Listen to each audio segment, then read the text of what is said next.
I am going to show you guys how to stitch out the sketch keeper made. It's a design made by Parker on the Porch.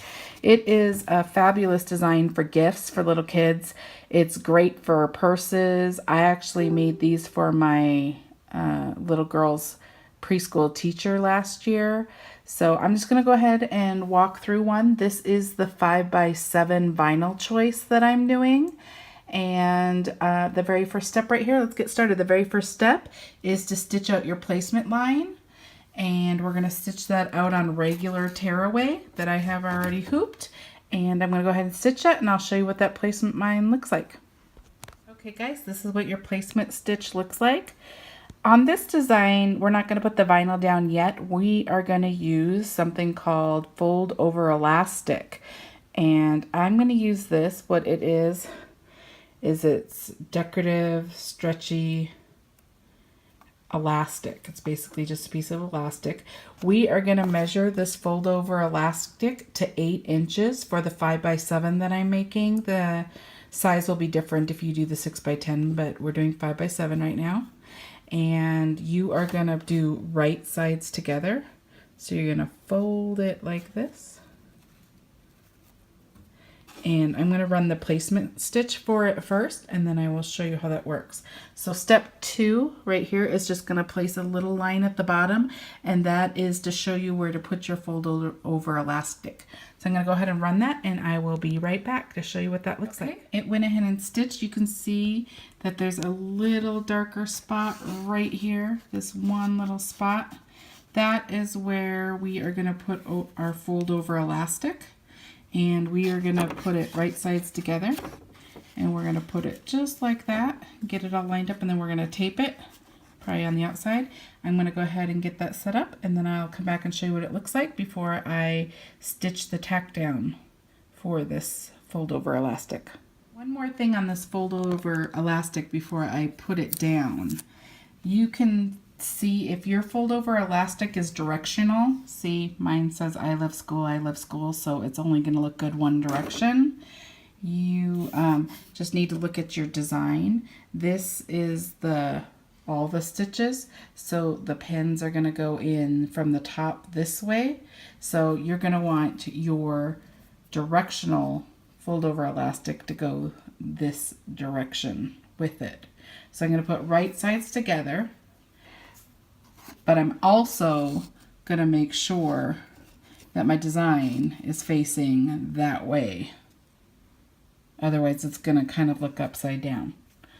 So I'm going to go ahead and tape that, and then I will show you what it looks like. Down right here, and then I'm going to run the next step, which is step 3, and it's just going to tack down that fold over elastic in place. Okay, it went ahead and stitched it down, so it's just kind of holding it in place. Later it will be basically sandwiched between the top vinyl and the bottom vinyl. So your next step is to place your background vinyl. So I'm going to go ahead and put that down right now. And I chose to use this sparkly silver. So I'm going to go ahead and just make sure that my vinyl goes all the way around my stitch lines, my placement lines. And then I'm going to go ahead and stitch that. It's just going to do a big square and put the vinyl in place. So I'll come back and show you what that looks like when I'm done. Okay guys, that went ahead and stitched out. It just put a line all the way around. Now your next step is a placement line again. This is going to show you where to line up your next set of vinyl. That's going to basically be your pockets for your pen and your pockets for your paper. So it's just going to guide you and show you where to line it up. So I'm going to go ahead and stitch that, and then I will come back and show you what we do next. Okay guys, oh wow, that's sparkly. This is our guideline right here, and this shows you where to line up your next vinyl, which is going to be the pockets. I'm going to use this glittery red, and so you basically just line it up right where these are. Right where you can just barely see it. Just like that. So you can go ahead and stitch the next step with it lined up like that. You could tape this down. You can hold it when you run the next step. But the next step is basically going to run the outside edge so you can lock down this vinyl, but you don't want to go all the way around because these are pockets. So it's going to go ahead and run that stitch. I'm going to go ahead and run it, and then I'll come back and show you what it looks like. Okay, guys, it ran that whole stitch around, so this vinyl is now tacked down. Now it's going to run the lines that go across the bag that give you basic pencil spots, pin spots, whatever you're going to put in here. So I'm going to keep that red. It looks like this. Those lines are going to go down, and this is step 7. So I'm going to go ahead and stitch that, and then I will come back and show you what that looks like. Okay guys, this is what it looks like. We have one final stitch step. I'll show you what this side looks like. The next step is going to be putting your vinyl on the back. So we're going to do our back side. I'm going to do that with red vinyl. So I'm going to go ahead and get my vinyl cut, and I'm going to tape it to the back of this, and then I'll come back and show you what that looks like. Okay guys, this is what the back looks like. I went ahead and cut my vinyl. You want to cut your vinyl big enough to go over these stitches. So I went ahead and cut my vinyl. And now I'm going to tape the 4 corners, making sure that it's all these stitches are covered. And then I'm going to bring it to my hoop and stitch the last stitch. So I'll show you that in a second. I have it all taped. It's on the back of my hoop. I'm going to go ahead and put my hoop back on. Make sure my fold over elastic's out of the way. I'm going to stitch the last step, which is step 8, and it's basically gonna put the back and the front stitched together. So I'm gonna go ahead and run that, and I'll come back and show you what it looks like. Okay guys, it is done. It's stitched all the way around. You can see that it stitched the front and the back. This is what the back looks like. This is what the front looks like. We're gonna go ahead and take this off of our hoop.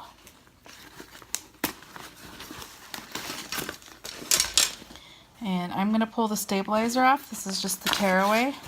I'm just going to, I like to pull it off. You can just cut it off too, but I'm going to pull it off because it's always in the way. Okay. Now the biggest thing about cutting this, it's not there's no turning, there's nothing. It's just cut around the edges. Make sure you do not cut your fold over elastic. If you cut this off, then you can still use this because I've cut it before, and all I do is tie the fold over elastic, and I put it around separately, but it will no longer be hooked to your bag or your, I guess it's called a sketch keeper. So I'm going to go ahead and cut, being careful not to cut this. So I'm going to start right here. You just want to cut close to the stitches, but not cutting the stitches.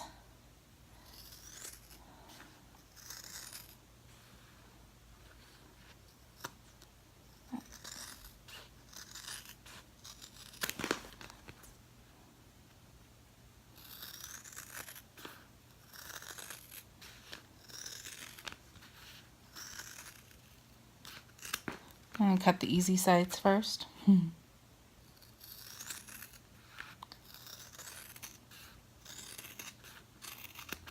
Okay, now to cut this, I pull it over like this with my thumb, and it's stretchy. So I pull really tight, and then I try to cut the edge without catching this.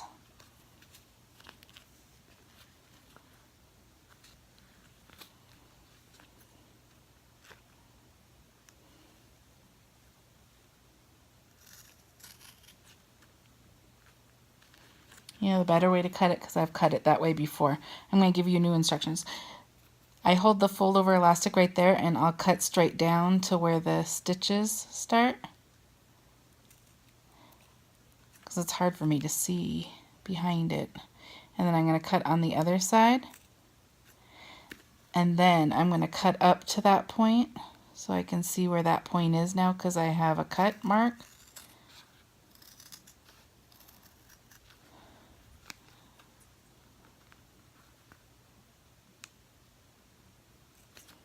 Probably get my smaller scissors so I can see. And then I'm going to cut the other side to that small mark.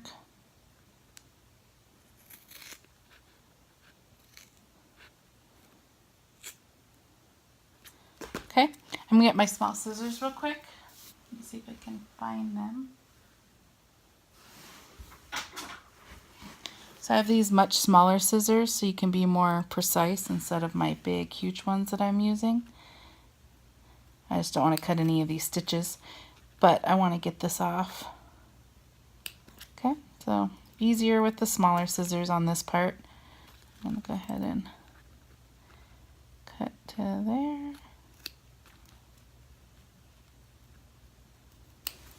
Okay, so now you have both sides off except for this tiny little tab. The reason I changed to do that is because I couldn't see what I was doing that far away. So now I'm just going to move this back. And now you just have this tiny little tab that you have to cut without cutting the fold over elastic, and it lets you be a little more precise. Okay, so I cut that off. I'm going to fold this one over on this side. See, I'm pulling this back so I don't catch it. And you can keep looking so you don't cut it, because it's easy to get it stuck in there and cut it. I've cut it many times. And then I'm just going to get it a little closer going this direction.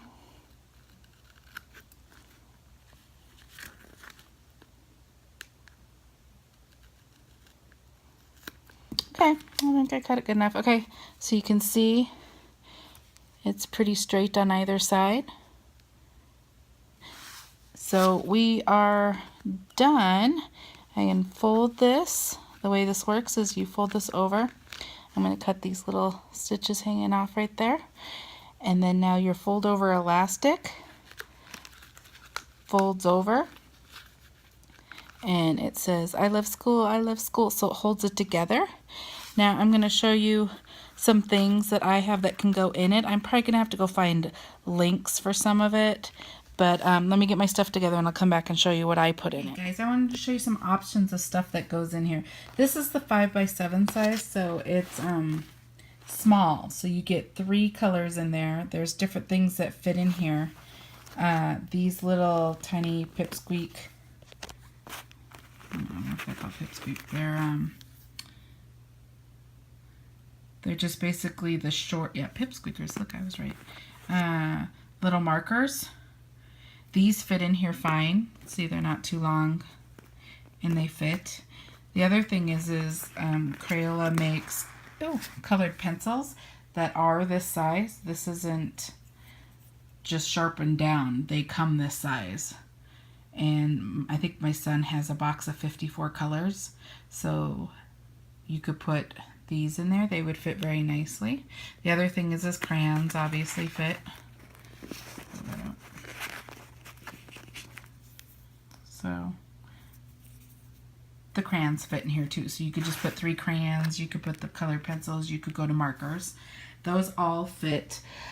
As far as the paper goes, there's a couple things you can do. This 5x7 size is kind of small, so 3x5 does not fit. I bought these at Amazon. They were just big.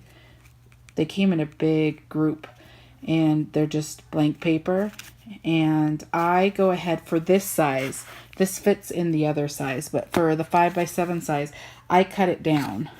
This is 3x5. It's too big. All I do is pull some off,